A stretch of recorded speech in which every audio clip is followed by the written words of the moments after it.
بسم اللہ الرحمن الرحیم۔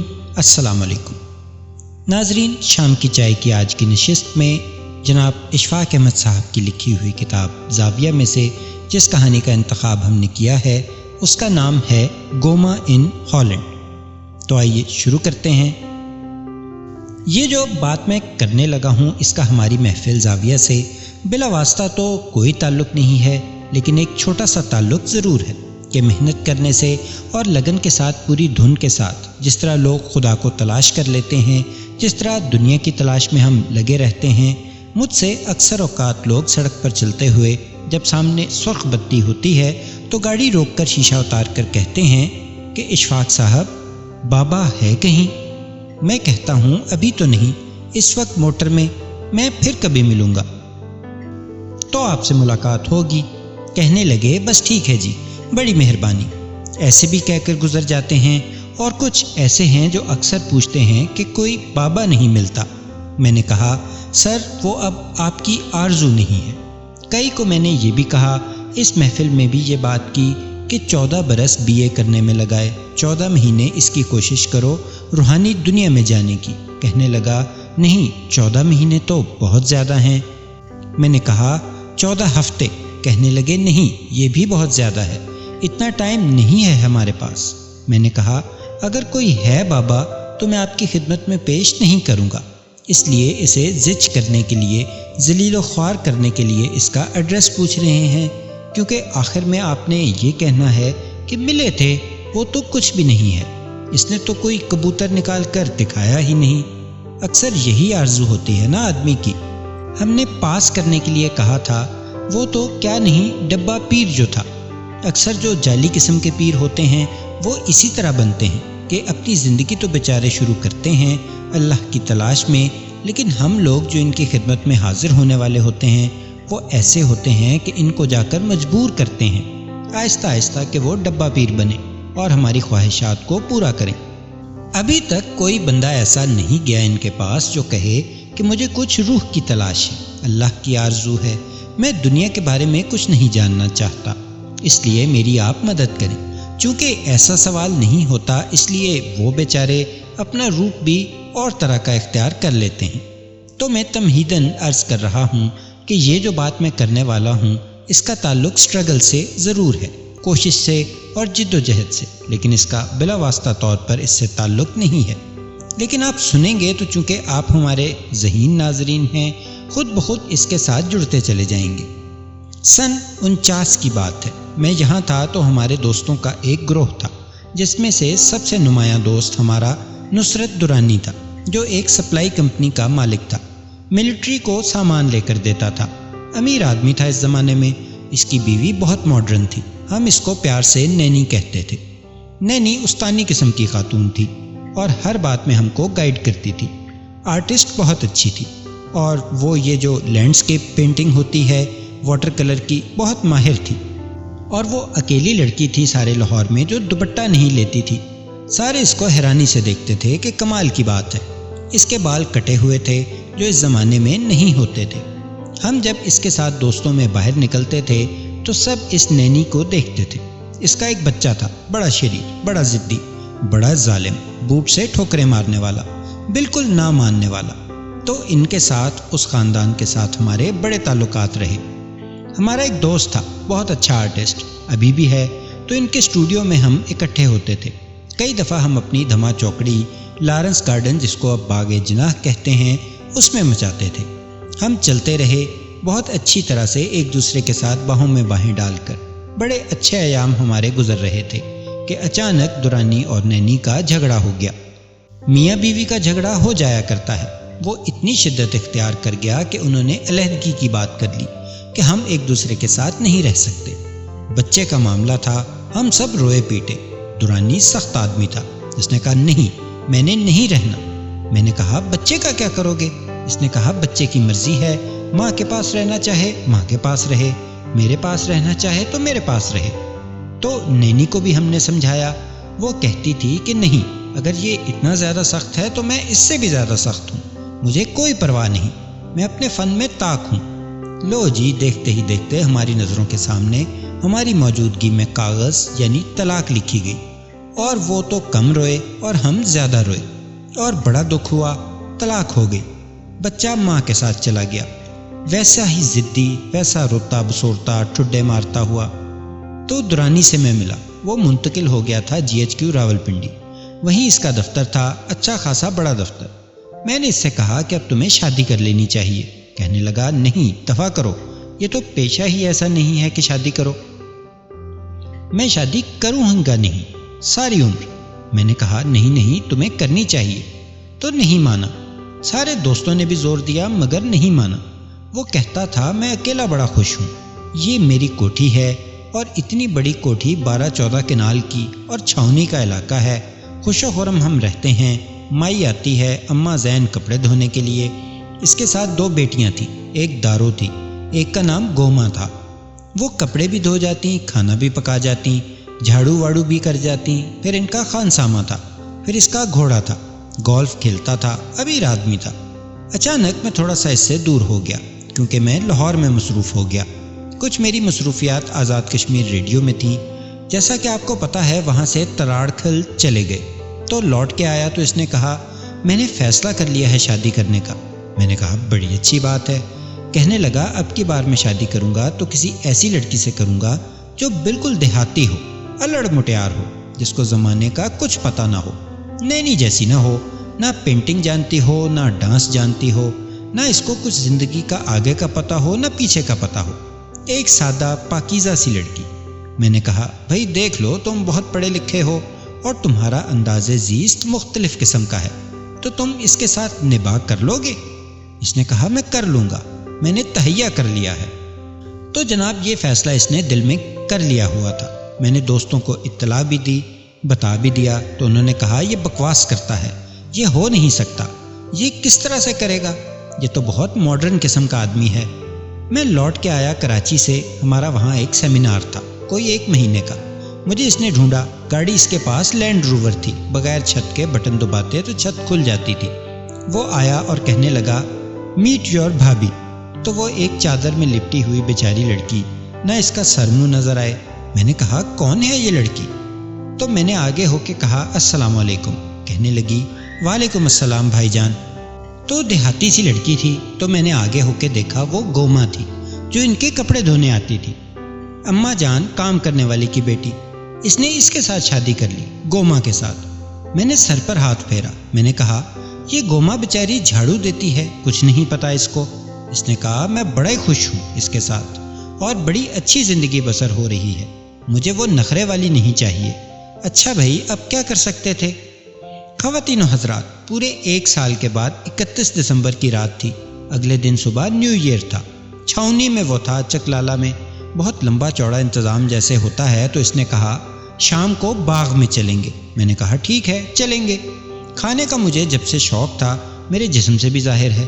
بڑی اچھی میس تھی، وہاں گئے، وہاں غیر ملکی لوگ بھی موجود تھے، اور سفارت خانے کے لوگ، ملٹری کے ایکسپرٹ جو باہر سے آئے تھے وہ بھی تھے۔ تو جب وہاں گئے تو مجھے اس نے کہا تم آ جانا، میری سیٹیں بک ہیں۔ میں وہاں بیٹھ گیا تو یہ تھا نہیں، دور سے آتا دکھائی دیا۔ اس کے ساتھ بڑی خوبصورت لڑکی، اور چھوٹی سی اس کی کمر، پیلے رنگ کا اس نے سویٹر پہنا ہوا، اونچی ایڑی کی گرگابی، اس کے بال کٹے ہوئے تھے، وہ چلی آ رہی تھی اس کے ساتھ۔ میں نے کہا دیکھو میں نے اس کو منع کیا تھا، اب دیکھو کوئی اور لے آیا ہے۔ وہ قریب آئی تو گوما تھی۔ کہنے لگی بھاجی۔ میں نے اسے دیکھا اور اٹھ کے کھڑا ہو گیا۔ تو کہنے لگی آپ کیسے ہیں؟ آپ تو آئے ہی نہیں، یہ آپ کا بڑا ذکر کرتے ہیں جی۔ اب میں اس کی باتوں کا کیا جواب دیتا؟ میں اس کو دیکھ رہا ہوں، جینز اس نے پہنی ہوئی تھی، نیلے رنگ کی، اور پیلا سویٹر۔ چائے کافی مجھے پینے کا شوق تھا۔ انہوں نے کہا ابھی پیو گے؟ میں نے کہا ابھی بھی پیوں گا، اور کھانے کے بعد بھی پیوں گا۔ کافی پی، لیکن میں اس کی طرف دیکھ رہا تھا، گوما کی طرف۔ میں نے پوچھا داراں کہاں ہے؟ تو اس نے کہا انہوں نے اس کو مکان لے کر دیا ہے، وہ وہاں گاؤں میں ہیں، اماں بھی وہیں ہیں، میں کبھی کبھی ان سے ملنے جاتی ہوں۔ لیکن اس کے انداز میں، اس کی گفتگو میں ایک بڑی تبدیلی آ گئی تھی، جو کہ مجھے یقین نہیں آ رہا تھا کہ ایسی تبدیلی آ سکتی ہے اور اتنی جلدی۔ لوگ ہلہ گلا کرنے لگے، میوزک بجنے لگا۔ اتنے میں کرنل آیا، بوڑھا سا، آگے بڑھا اور سلام کیا۔ اس نے گوما کی طرف انگلی اٹھائی، وہ پکڑ کر چلی گئی۔ خواتین و حضرات، وہ ناچی ہے کوئی، یعنی بینڈ کی دھن کے اوپر گھوما، اپنی ایڑیاں زمین سے اٹھا کر بڑا مشکل ہے دھم دھما دھم، اور وہ کیسے بمبیری کی طرح گھوم رہی تھی۔ اور کرنل بیچارہ اچھا بھلا تھا، وہ ہف گیا بوڑھا، اس سے چلا نہ جائے، تو وہ ایک دو تالیاں بجیں، آ کے بیٹھ گیا۔ تو میری سمجھ میں نہ آئے کہ اس کو داد دوں یا بے داد، سمجھ میں نہ آئے۔ پھر ایک بندہ آ گیا تو اسے آ کر کہنے لگا، ایکسکیوز می، گوما کہہ رہی ہے I am really tired. After 5 minutes, I will refresh. میں نے جب انگریزی سنی اس کی تو میں نے کہا، یہ تم نے انگریزی کہاں سے سیکھی؟ کہنے لگی گفتگو میں آ جاتی ہے۔ تو میں نے کہا تم نے پڑھائی شروع کی؟ کہنے لگی نہ بھاجی، مجھے پڑھائی اچھی نہیں لگتی، میں پڑھی لکھی تو نہیں، میں نے پڑھنا لکھنا بالکل نہیں سیکھا۔ تو میں نے کہا یہ جو تم بولی ہو؟ کہنے لگی نہیں، بول میں ساری ٹھیک ٹھاک لیتی ہوں، سمجھ بھی لیتی ہوں۔ میں نے کہا یہ راز کیا ہے؟ کہنے لگی جی زبان کے جاننے کا راز اس کے بولنے میں ہے۔ اچھا لکھنے والا جو ہے نا، اس کی اتنی قدر و منزلت نہیں ہوتی جتنا اچھا بولنے والے کی ہوتی ہے، کیونکہ کانوینٹ کے پڑھے بچے بچیاں ہیں جو ان کو انگریزی سکھائی جاتی ہے، بولنے والی ہے۔ فیض صاحب جو تپڑ اسکول کے پڑھے لکھے تھے، ایڈیٹوریل وہی لکھ سکتے تھے، وہ یہ راز پا گئی تھی۔ اس نے کہا بولنے کا کمال ہونا چاہیے۔ آپ نے دیکھا ہوگا کہ سیاستدان اکثر کہتے ہیں یہ تو بولتا نہیں ہے، فلاں آدمی کمال کا بولتا ہے جی، اس کے کیا کہنے ہیں جی، تعریف ہوتی ہے اس کی۔ تو وہ چونکہ یہ راز پا گئی تھی، اس نے بولنے پر توجہ دی اور کھٹا کھٹ بولنے لگی۔ تو اس کے ساتھ کہنے لگی ہمارا اس کا جوائنٹ اکاؤنٹ بھی ہے، دورانی کا اور میرا سنگل بھی ہے۔ تو میں نے کہا تم اسے آپریٹ کیسے کرتی ہو؟ کہنے لگی میں نے گوما لکھتی ہوں، گوما لکھنا سیکھ لیا ہے، دستخط تو کر لیتی ہوں، اور میں نے ہندسے بھی سیکھ لیے ہیں 1 سے 100 تک، بڑے اچھے۔ لیکن یہ کوئی ایسی بات نہیں، یہ کوڑا صاف کرنے سے بہت آسان بات ہے۔ میں تھک جاتی تھی، اور وہ کپڑے دھونے سے یہ پڑھنا لکھنا تو بڑی کمال کی چیز ہے، اس میں بندے کو بغیر کچھ کیے عزت مل جاتی ہے۔ عجیب فلسفہ تھا اس کا، میں مبہوت رہ گیا۔ اتنے میں ایک اور آدمی آیا اور اس کے ساتھ جا کر ناچنے لگا، اور وہ ساری اس محفل کی جان تھی۔ جو بھی لوگ آتے تھے، خاص طور پر فارنرز، وہ اس کے ساتھ ناچنا پسند کرتے تھے، اور اللہ نے اس کو ایسا شعور دیا تھا کہ وہ تو پتہ نہیں میں کس کی مثال دوں۔ آپ نے کبھی ایسا ناچ نہیں دیکھا ہوگا۔ پھر ہم نے کھانا کھایا اور ہم آ گئے۔ دورانی مجھے کہنے لگا شام کو تم جاؤ گے نہیں کہیں؟ میں وہیں رہا۔ تو صبح جو اس نے ناشتہ ہم کو دیا وہ تو تھا ہی کمال کا، لیکن جس طرح سے اس نے ملازمہ کو کنڈکٹ کیا، یعنی اس کو حکم دیا کہ یہ چیز لے کر آؤ، بھائی جان کے لیے یہ چیز واپس لے جاؤ، اور وہ جو میں نے فلاں فریج میں رکھی ہے اس کو نکال کے لاؤ، وہ دیکھنے والا انداز تھا۔ اس نے کہا دیکھو اس کو غلام محمد، دیکھو سائز ہے۔ اس نے کہا جی بیگم صاحب، بلاؤ اس کو۔ تو وہ سائز آ گیا، کچھ اور قسم کا آدمی۔ تو اس نے کہا دیکھو ایک گھوڑا تو میرا ہے، ایک صاحب کا ہے، ایک بھائی جان کے لیے پیدا کرو۔ تو اس نے کہا بہت اچھا۔ میں نے کہا مجھے کیا کرنا ہے گھوڑا؟ انہوں نے کہا آپ کو بٹھانا ہے اس کے اوپر، آپ چلیں گے؟ میں نے کہا خدا کے لیے میں گھوڑے پر کبھی نہیں بیٹھ سکتا۔ انہوں نے کہا کچھ نہیں ہوتا، آپ چلیں ہمارے ساتھ۔ تو جی شام کو اس نے گھوڑے پر چکر لگوایا، اور انہوں نے کہا اگر آپ چاہیں تو ہم انہی گھوڑوں پر مری چلتے ہیں۔ میں نے کہا اللہ کے واسطے اتنا ہم سے نہیں ہو سکتا، یہیں تک کافی ہے۔ اس کے بعد بڑی لمبی کہانی ہے، میں جلدی سے وائنڈ اپ کرتا ہوں۔ پھر جناب مجھے ولایت آنا پڑ گیا، اور کچھ عرصے مجھے ان کی کوئی خبر معلوم نہ ہو سکی۔ 2 سال کے بعد جب میں واپس آ گیا، بڑی آرزو تھی دورانی سے ملنے کی، گوما سے ملنے کی۔ تو میں ملا دورانی سے، اپنے دفتر میں تھا، بڑا اچھا خوشحال۔ تو میں نے کہا سناؤ بھابھی کا کیا حال ہے؟ کہنے لگا دفع کرو، لعنت بھیجو اس پر، میں وہ گالی نہیں دے سکتا جو اس نے دی تھی۔ ساری کائنات کو، انسانوں کی انسانیت کو، جس کو بھی جس طرح سے گنا جا سکتا ہے، اور ساتھ گوما کو بھی۔ میں نے کہا وہ ہے کہاں؟ تم اس طرح کیوں کہہ رہے ہو؟ کہنے لگا بس یار لعنت بھیجو۔ میں نے کہا ہوا کیا؟ کہنے لگا وہ اس کا ایک بڑا محبوب دوست تھا، ہالینڈ کا 3rd سیکٹری ایمبیسی میں۔ اس نے مجھ سے طلاق لے کر اس سے شادی کر لی، اور وہ ہالینڈ چلی گئی، وہ یہاں نہیں ہے۔ میں نے کہا گوما ہالینڈ میں؟ کہنے لگا ہاں۔ تو میں نے کہا وہ وہاں کیا کر رہی ہے؟